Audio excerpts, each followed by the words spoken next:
নমস্কার। আপনার কি মিথুন রাশি কিংবা মিথুন লগ্ন? তাহলে আজকের এপিসোডটা কিন্তু আপনার জন্য খুবই গুরুত্বপূর্ণ হতে চলেছে। কারণ বৃহস্পতির ট্রানজিট আমাদের প্রত্যেকের জীবনেই খুবই গুরুত্বপূর্ণ ভূমিকা রাখে। আপনার জন্য তো বটেই। কারণ বৃহস্পতি হলেন দেবগুরু, তিনি হলেন টিচার, তিনি মেন্টর, তিনি আমাদেরকে গাইড করছেন এবং মানুষ জন্মের পর থেকে আর মৃত্যু অবধি দেবগুরু বৃহস্পতির কোনো না কোনো দিকে তার ভূমিকা থাকে এবং সে কারণেই বৃহস্পতির ট্রানজিট বা তার গোচর একটি গুরুত্বপূর্ণ ভূমিকা রাখে। তিনি যে ঘরের অধিপতি সেগুলোকে ক্যালকুলেট করা হয় এবং সেই সঙ্গে তিনি যে ঘরে অবস্থান করছেন সেই ঘরটাকে দেখা হচ্ছে এবং তার থেকেও বড় যে জিনিস সেটা হলো যে তিনি যে ঘরে বসে তার যে দৃষ্টি যে ঘরগুলোতে পড়ছে সেগুলো একটা বড় ফ্যাক্টর হয়ে থাকে। দেবগুরু বৃহস্পতির ট্রানজিট তাই অত্যন্ত গুরুত্বপূর্ণ এবং বলা হয় যে তার দৃষ্টি যে জায়গাগুলোয় পড়ছে সেগুলো অমৃত সমান হয়ে যায়, অর্থাৎ সেগুলো খুব পজিটিভ হয়ে যায় যে ঘরে বা যে জায়গায় ওনার দৃষ্টি পড়ছে। তাই আপনাকে জানতে হবে যে দেবগুরু বৃহস্পতির পজিটিভ সাইড কোনগুলো, অর্থাৎ কোন জায়গায় ওনার দৃষ্টি পড়ছে আর সেই জায়গাগুলো থেকে আপনি কিভাবে বেনিফিট পেতে পারেন, কিভাবে আপনি উপকৃত হতে পারেন। তো সেগুলোকে নিয়ে আলোচনা করব। বৃহস্পতি কবে ট্রানজিট করছে, তার কি এফেক্ট, কবে অস্ত যাচ্ছে, কবে উদয় হচ্ছে, কবে বকরি হচ্ছে, কবে মার্গী হচ্ছে, তার কি ফল, সেগুলোকে নিয়ে আলোচনা করব। সেই সঙ্গে কিছু বিশেষ প্রতিকার, এই এক বছরের মধ্যে করণীয় প্রতিকার যেটা করলে পরে আপনার সময়টা আরও বেটার হতে পারে বা দেবগুরু বৃহস্পতির যে একটা ব্লেসিংস, তার যে একটা পজিটিভ এফেক্ট সেটা আপনি আরও বিশেষভাবে পেতে পারেন। এবং সেই সঙ্গে আপনার শরীর স্বাস্থ্য, আপনার কেরিয়ার, আপনার অর্থনৈতিক ক্ষেত্র, পারিবারিক জীবন, শিক্ষাক্ষেত্র, ব্যবসা বাণিজ্য, পড়াশুনো কেমন চলবে তার প্রত্যেকটা বিষয় ধাপে ধাপে জানতে আজকের এপিসোডটা একদম শেষ অবধি কোথাও স্কিপ না করে ভালোভাবে দেখবার অনুরোধ রইল। ভালো লাগলে একটা লাইক করে দেবেন, শেয়ার করে দেবেন সকলকে, আর অবশ্যই কমেন্ট করে জানাবেন আপনার কেমন লাগলো।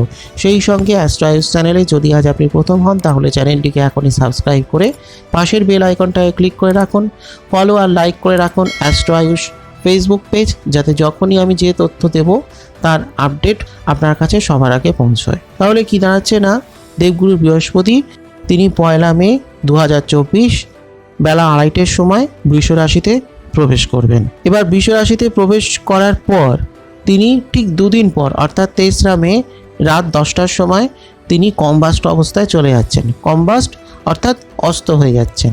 এবার অস্ত হয়ে গেলেন মানে তিনি তার যে কারকতা সেটা কোথাও গিয়ে একটু হ্রাস পেয়ে গেল, তার যে পাওয়ার সেটা কোথাও গিয়ে একটু কমে গেল এবং 1 মাসের জন্য তিনি অস্ত থাকছেন, অর্থাৎ 3রা জুন অবধি তিনি অস্ত থাকছেন এবং 3রা জুন ভোর 3:20 তিনি আবার উদিত হবেন, অর্থাৎ তার পূর্ণ কারকতা তখন থেকে শুরু হবে।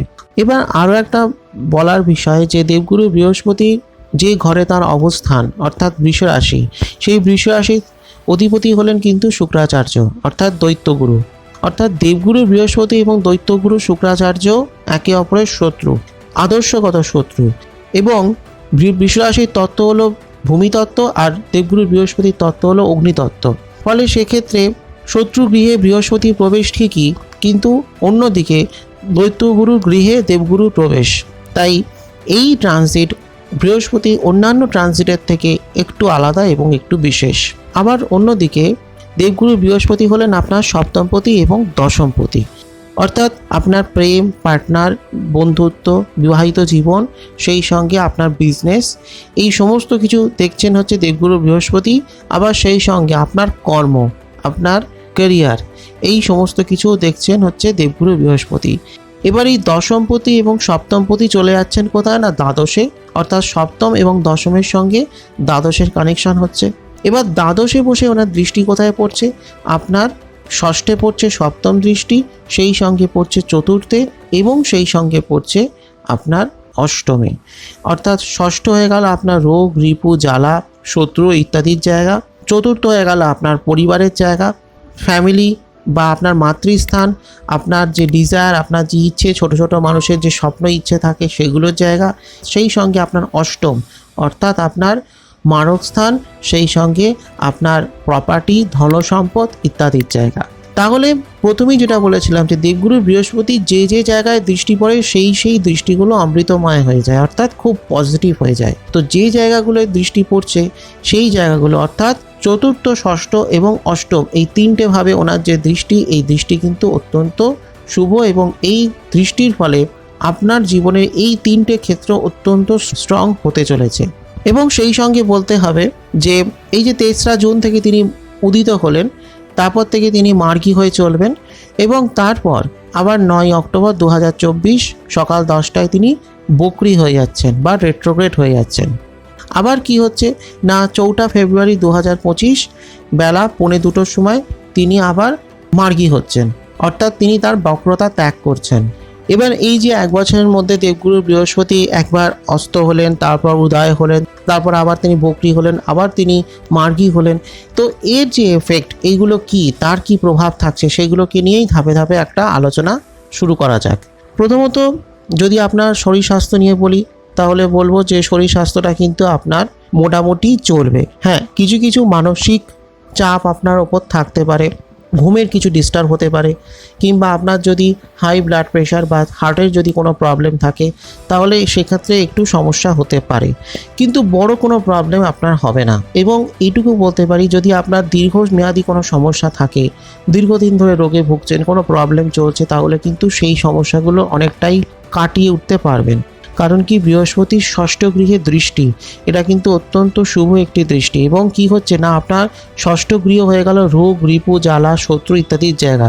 তো রোগ, সেই রোগ স্থানে যখন তার দৃষ্টি পড়ছে, মানে আপনার রোগ কিন্তু কম হবে এবং রোগের অনেক সমস্যা কিন্তু কেটে যাবে। কিন্তু হ্যাঁ, বৃহস্পতি হলেন সাত্ত্বিক প্ল্যানেট, তিনি হলেন সত্যগুণের অধিকারী। তো সেই কারণেই আপনি যদি একটু সাত্ত্বিক জীবনযাপন করেন, সুন্দর একটা ডিসিপ্লিন লাইফ লিড করেন, তাহলে কিন্তু আপনার স্বাস্থ্য সংক্রান্ত কোনো সমস্যাই আপনাকে ছুঁতে পারবে না। এবং আপনার মন থেকে অনেক ভয়, অনেক টেনশন, অনেক দুশ্চিন্তা, দুর্ভাবনা, ফোবিয়া ইত্যাদি অনেক কিছু কিন্তু কেটে যেতে পারে। যদি আপনার প্রেম বা দাম্পত্য জীবন নিয়ে বলি, তাহলে কিন্তু বলবো যে অনেক সুন্দর একটা সময় চলবে। এবং যেহেতু আপনার ফ্যামিলি লাইফ, অর্থাৎ আপনার 4র্থ ঘরের ওপর ওনার দৃষ্টি থাকছে, ফলে সেক্ষেত্রে অনেক সমস্যা কিন্তু কেটে যাবে এবং আপনার বৈবাহিক অনেক সমস্যা কেটে যেতে পারে। যদি আপনি বিবাহিত হন, তাহলে শ্বশুরবাড়ির দিক থেকে আপনি অনেক কিছু সাহায্য পেতে পারেন বা তাদের দিক থেকে আপনি উপকৃত হতে পারেন এবং আপনার প্রেম জীবন, দাম্পত্য জীবন, সেগুলো কিন্তু অনেক ভালো হবে। কিছু কিছু ভুল বোঝাবুঝি হতে পারে, সেটা হলো বকরি যখন তিনি হয়ে যাচ্ছেন 9 অক্টোবর, তখন থেকে একটু সমস্যা হতে পারে। বছরের শেষের দিকে গিয়ে কিছু সমস্যা আপনার হতে পারে। এই 2024-এর শেষের দিকে গিয়ে আপনার স্ত্রীর সঙ্গে বা আপনার জীবনসঙ্গীর সঙ্গে কিছু সমস্যা হতে পারে, কিন্তু বড় কোনো ঝামেলা হবে না, বড় কোনো সমস্যা হবে না। এমনকি যদি কোনো বড় সমস্যা চলেও, তাহলেও কিন্তু বলবো যে সেই সমস্যাগুলো কিন্তু অনেকটাই কম থাকবে বা সেই সমস্যাগুলো কেটেও যেতে পারে। এবং সেই সঙ্গে বলবো, যদি আপনি বিবাহিত হন, তাহলে বিবাহ সূত্রে কিন্তু আপনি কিছু ধনসম্পদ বা অর্থ সম্পদ আপনি কিন্তু পেতে পারেন। খুব ভালো একটা সময় কিন্তু আপনার চলবে। আপনার প্রেম, দাম্পত্য জীবন, সেগুলো কিন্তু মোটের ওপর ভালোই থাকবে। এবং কাউকে ভালোবেসে থাকেন, তাহলে কিন্তু সেই প্রেমের জায়গাটাও ভালো, প্রেম আপনার বিয়ে অবধিও পৌঁছতে পারে। যদি পারিবারিক জীবন নিয়ে বলি, তাহলে বলবো খুবই সময় কিন্তু ভালো। আপনার মা যদি থাকেন, তাহলে তার আশীর্বাদ আপনি প্রাপ্ত করতে পারেন, তার দিক থেকে ভালো কিছু পেতে পারেন। আপনি মাতুল কুলের সূত্রে, অর্থাৎ মামার বাড়ির দিক থেকে কিছু ধনসম্পদ পেতে পারেন, যেহেতু আপনার অষ্টমীও ওনার দৃষ্টি থাকছে। ফলে পারিবারিক ক্ষেত্রটা ভালো, পরিবারের সকলের সঙ্গে খুব সুন্দর সম্পর্ক থাকবে। পরিবারকে নিয়ে কোথাও আপনি ভ্রমণে যেতে পারেন। পরিবারের মধ্যে যদি কোনো সমস্যা চলে, তাহলে সেই সমস্যার অবসান হতে পারে। ভাই বোন, পরিবার পরিজন সকলকে নিয়ে খুব সুন্দর একটা সময় চলবে এবং পরিবারে কোনো শুভ কাজ, শুভ অনুষ্ঠান ইত্যাদি হতে পারে, বা কারোর বিয়ে হতে পারে।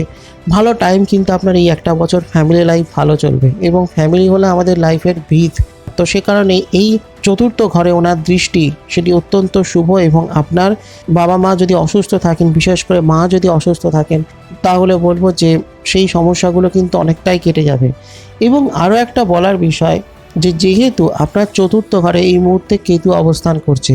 এবার কেতু হলো কি, কেতু হলো ধর, একটা সাপের ধর।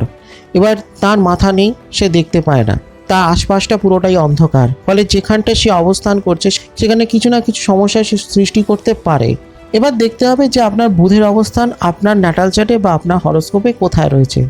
যদি ধরেও নিই বুধ যেখানেই থাকুক, সেখানে দৃষ্টি পড়ছে বৃহস্পতির। এবার বৃহস্পতির দৃষ্টি মানে ধরে নেওয়া যেতে পারে সেটা হলো আলো, অর্থাৎ বৃহস্পতির আলোটা গিয়ে পড়ছে কোথায় না আপনার 4র্থ ঘরে, অর্থাৎ কেতুর ওপর। ফলে কেতুর আশপাশের যে অন্ধকার সেটা কেটে গেল এবং কেতু তখন সেই আলোটাকে অনুসরণ করে চলতে শুরু করে। ফলে কি হচ্ছে না, আপনার পারিবারিক জীবনে যদি কোনো সমস্যা হয়, আবার অন্যদিকে চতুর্থ ঘর থেকে ব্যক্তির স্বপ্ন, ছোট ছোট যে ইচ্ছে, ডিজায়ার, বাসনা যেসব থাকে সেগুলো চতুর্থ ঘর থেকে দেখা হয়। তো কি হচ্ছে না, এই চতুর্থ ঘরে যেহেতু দেবগুরু বৃহস্পতির দৃষ্টি পড়ছে, ফলে ফ্যামিলি রিলেটেড যদি কোনো সমস্যা চলে, বা ধরুন আপনি অনেক দিন ধরে কিছু চাইছেন, ভাবছেন, আপনার ইচ্ছে রয়েছে, কোনো স্বপ্ন রয়েছে, সেটা আপনি করতে পারছেন না, তো সেগুলো কিন্তু হতে পারে। এবং কেতু তখন কিন্তু আপনাকে পজিটিভ এফেক্ট, পজিটিভ রেজাল্ট দিতে থাকবেন বা দিতে শুরু করবেন। দেবগুরু বৃহস্পতির এই দৃষ্টি কেতুকেও কিন্তু পজিটিভ দিকে প্রভাবিত করবে এবং সর্বোপরি আপনার 4th হাউসটা কিন্তু স্ট্রং হয়ে যাবে। এবার যদি শিক্ষাক্ষেত্র নিয়ে বলি, তাহলে বলবো যে দারুণ একটা জায়গা। শিক্ষার্থীদের জন্য কিন্তু দেবগুরু বৃহস্পতির ট্রানজিট এটি অত্যন্ত শুভ ফলপ্রদ হতে চলেছে এবং খুব দারুণ কেরিয়ার কিন্তু হতে চলেছে শিক্ষার্থীদের জন্য। অ্যাকচুয়ালি বৃহস্পতি হলেন দেবগুরু, তিনি হলেন টিচার, তিনি আমাদের মেন্টার, তিনি আমাদের সমস্ত কিছু শেখাচ্ছেন। তাই তার ট্রানজিট এই মুহূর্তে মিথুন রাশির শিক্ষার্থীদের জন্য অত্যন্ত শুভ ফলপ্রদ হতে চলেছে। তার ব্লেসিংস শিক্ষার্থীদের জন্য খুবই ভালো একটা জায়গা, প্রতিযোগিতামূলক পরীক্ষায় সাকসেস পাওয়ার জন্য ভালো একটা জায়গা। এই ট্রানজিট বিদেশ ভ্রমণের একটা জায়গা তৈরি করে। এই ট্রানজিট বিদেশে গিয়ে পড়াশুনো, ভালো শিক্ষা প্রতিষ্ঠানে পড়াশুনো বা বাড়ি থেকে দূরে কোনো ভালো শিক্ষা প্রতিষ্ঠানে পড়াশুনো, সেগুলো কিন্তু তৈরি করে এবং খুব সুন্দর একটা জায়গা কিন্তু শিক্ষাক্ষেত্রে রয়েছে। অত্যন্ত উন্নতির ক্ষেত্র কিন্তু রয়েছে এই ট্রানজিট। যদি আপনি একজন স্টুডেন্ট হন, স্টুডেন্টদের জন্য কিন্তু দারুণ সময়। বিভিন্ন প্রতিযোগিতামূলক পরীক্ষায়, সে হতে পারে মেডিকেল জয়েন্ট, হতে পারে ইঞ্জিনিয়ারিং জয়েন্ট, হতে পারে বা যে কোনো রকম প্রতিযোগিতামূলক পরীক্ষায় সাকসেস হওয়ার জন্য কিন্তু দারুণ একটা ক্ষেত্র, দারুণ একটা যোগ। এবং যদি আপনি টিচার হন, আপনি যদি শিক্ষক হন, তাহলেও কিন্তু ভালো। এডুকেশনাল সেক্টরে যুক্ত যে কোনো মানুষের জন্যই কিন্তু এই ক্ষেত্রটা, অর্থাৎ এই দেবগুরু বৃহস্পতির ট্রানজিট অত্যন্ত শুভ এবং খুব ভালো একটা জায়গা রয়েছে। স্কুল বা ভালো কলেজে পড়াশোনা করবার সুযোগ যেমন স্টুডেন্টরা পেতে পারে, আবার আপনি যদি শিক্ষক হন তাহলেও কিন্তু আপনার লাইফে অনেক ভালো অপরচুনিটি, ভালো সুযোগ, ভালো ছাত্রছাত্রী আপনি পেতে পারেন এবং খুব ভালো টাইম কিন্তু আপনার জন্য রয়েছে। বা এডুকেশন ওরিয়েন্টেড কোনো বিজনেসের সঙ্গে যদি আপনি যুক্ত থাকেন, তাহলে কিন্তু আপনার খুব ভালো উন্নতি রয়েছে। যথেষ্ট ভালো সময় আপনার জন্য রয়েছে। শিক্ষার্থীদের জন্য, শিক্ষকের জন্য, উভয়ের জন্যই কিন্তু এই সময়টা ভালো। যদি কেরিয়ারের কথা বলি, কেরিয়ার বা কর্মজীবন যথেষ্ট ভালো একটা জায়গা। কারণ কি, বৃহস্পতি হয়ে গেলেন আপনার দশমপতি এবং সেই সঙ্গে আপনার সপ্তমপতি।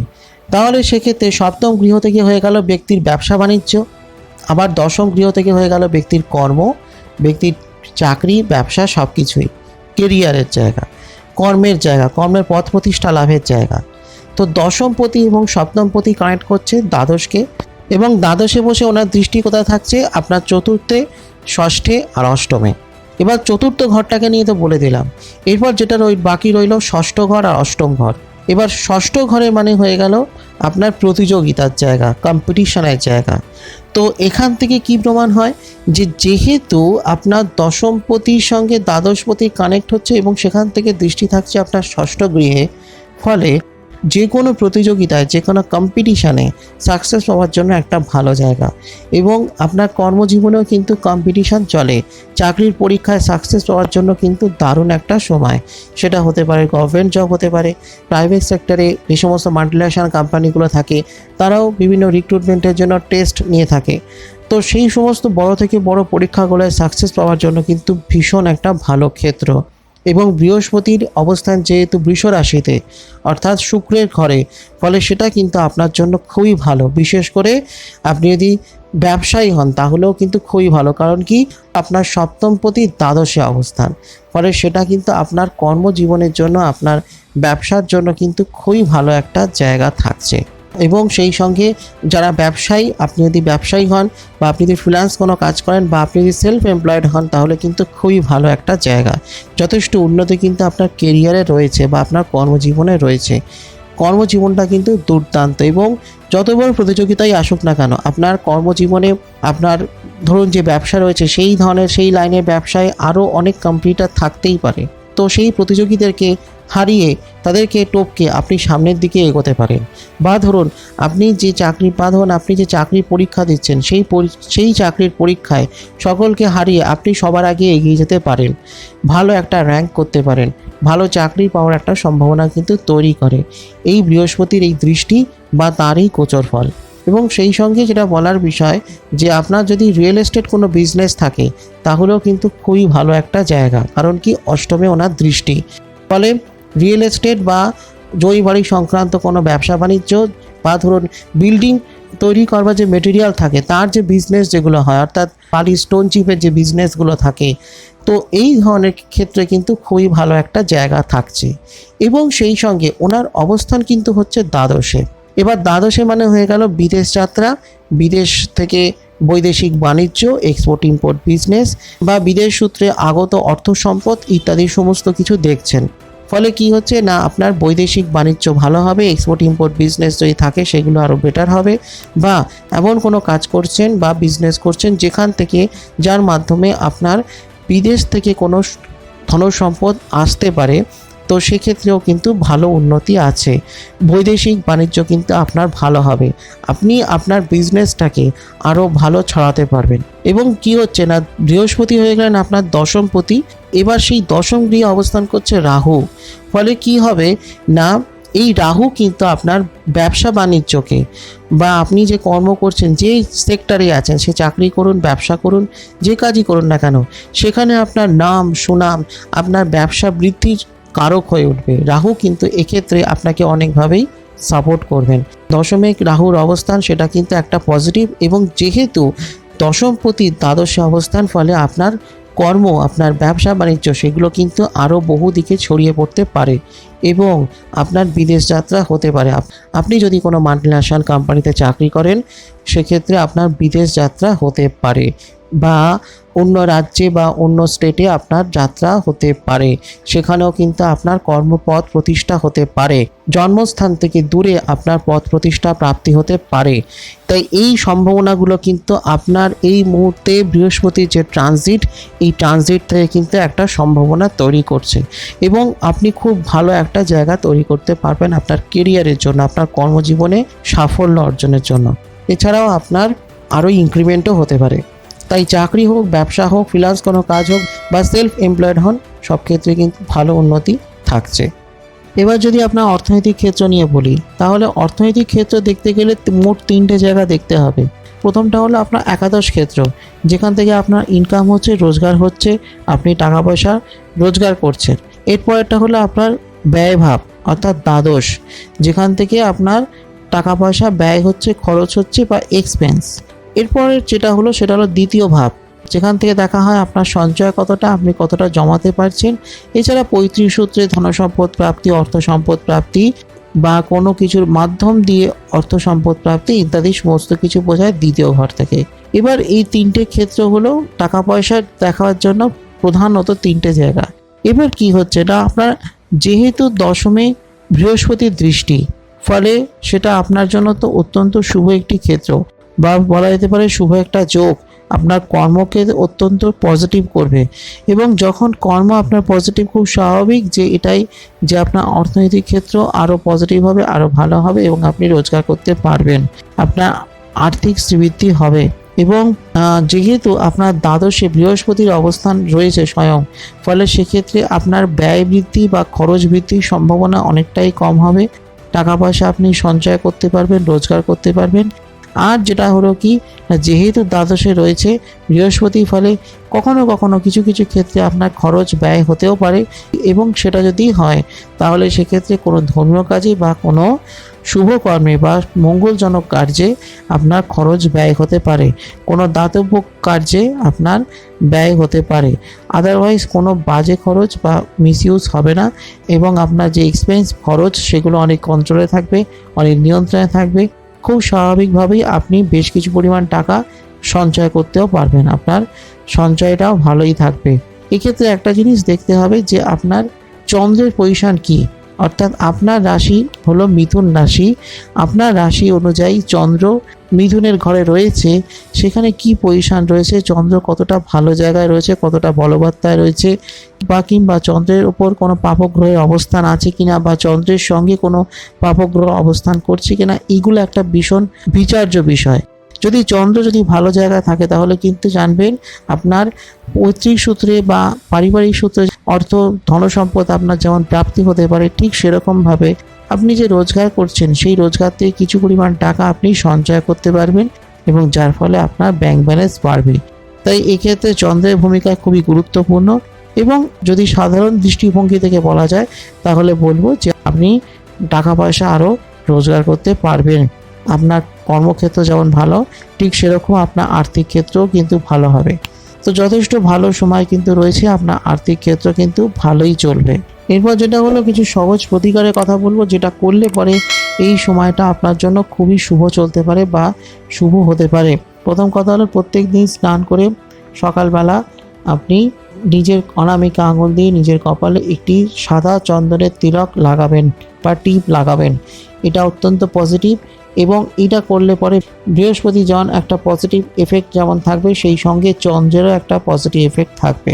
সেই সঙ্গে রাহু কন্ট্রোল হয়, সেই সঙ্গে শনিদেবেরও কন্ট্রোল হয়ে থাকে এই শ্বেত চন্দনের তিলক লাগালে। সেই সঙ্গে কোনো গরিব মানুষকে মাসের যে কোনো একটা বৃহস্পতিবার যদি কিছু খাবার দান করতে পারেন, কোনো তার প্রয়োজনীয় কোনো জিনিস যদি আপনি দান করতে পারেন তাহলে সেটা আপনার জন্য খুবই ভালো। এছাড়া যে কোনো একটা বৃহস্পতিবার, মাসের যে কোনো একটা বৃহস্পতিবার যদি কোনো ছাত্রকে, কোনো গরিব ছাত্রকে বা কোনো ব্রাহ্মণ কোনো সন্তানকে যদি আপনি কিছু পড়াশোনার সামগ্রী দিতে পারেন, সেটা বই খাতা হতে পারে, সেটা পড়াশোনার আনুষঙ্গিক যে কোনো প্রকার জিনিস যদি দান করতে পারেন তাহলে সেটা খুবই শুভ হয়ে থাকে। তো এটাই ছিল আমার আজকে অতি সংক্ষিপ্ত আলোচনা। ভালো লাগলে একটা লাইক করে দেবেন, শেয়ার করে দেবেন সকলকে, আর অবশ্যই কমেন্ট করে জানাবেন আপনার কেমন লাগলো। সেই সঙ্গে অ্যাস্ট্রো আয়ুষ চ্যানেলটিকে সাবস্ক্রাইব করে পাশের বেল আইকনটা ক্লিক করে রাখুন। ফলো আর লাইক করতে কিন্তু ভুলবেন না অ্যাস্ট্রো আয়ুষ ফেসবুক পেজ, যাতে যখনই আমি যে তথ্য আপলোড করব তার নোটিফিকেশান যাতে সঙ্গে সঙ্গে আপনার কাছে পৌঁছয়। আজকে খুব শীঘ্রই আগামী পর্বে আরও কিছু নতুন তথ্য নিয়ে, ততক্ষণের জন্য নমস্কার।